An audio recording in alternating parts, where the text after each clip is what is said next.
बाबा अखंडलमणि पीठ गस्तरे चिलिका विधायक प्रशांत जगदेव।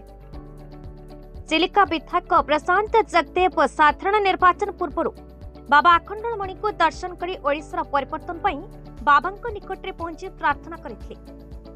परिवर्तन स्वर परिवर्तन धारा और ओडिशावासी खुशी ओडिशा भली राज्य को नुआ परिवर्तन करने प्रभु को स्मरण करते।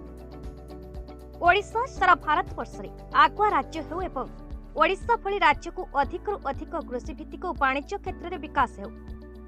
अखंड भारत जहांकर स्वप्न में यशस्वी प्रधानमंत्री मोदी जी डबल इंजिन सरकार गठन में ओडिशा एवं देश में समृद्धि विराजमान हो पूजा एवं प्रार्थना करते।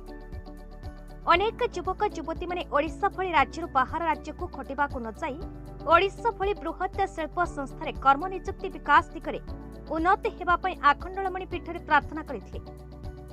ओडिशा भली राज्य राजनीति रे मनमोहन सामल चांदपाली निर्वाचन मंडली रे विधानसभा प्रार्थी भाव लड़ी ओडिशा रे डबल इंजिन सरकार गठन पई चिलिका विधायक प्रशांत जगदेव बाबा अखंडलमणि निकट में प्रार्थना करते।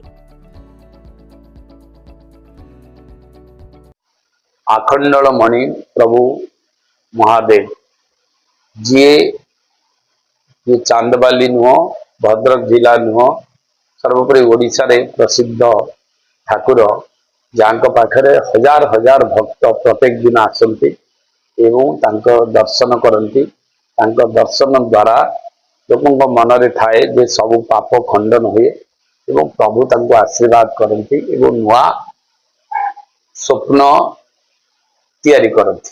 ठीक से ही बड़ी आज मु प्रभु पाखक आसती गोटे नुआ स्वप्न नहीं ओडिशा जो राजनैतिक अवस्था जो स्तर को जाइए तार परिवर्तन अवसंभावी हो पड़ी से प्रभु पाखे प्रार्थना कली कि प्रभु ये ओडिशार स्वाभिमान सम्मान और अस्मिता को आपण ही बंचेबे एवं गोटे परिवर्तन स्वर परिवर्तन धारा ओडिशावासी को देवे। ता सहित आमर यशस्वी प्रधानमंत्री तृतीय बार प्रधानमंत्री हवा को जाउछन्ति गोटे अखंड भारत जहाँकर स्वप्न एवं अखंड भारत विश्वर गुरु हब एवं तार नेतृत्व नेबे यशस्वी प्रधानमंत्री मोदी जी। सांपल किशन पात्र रिपोर्ट भारत न्यूज।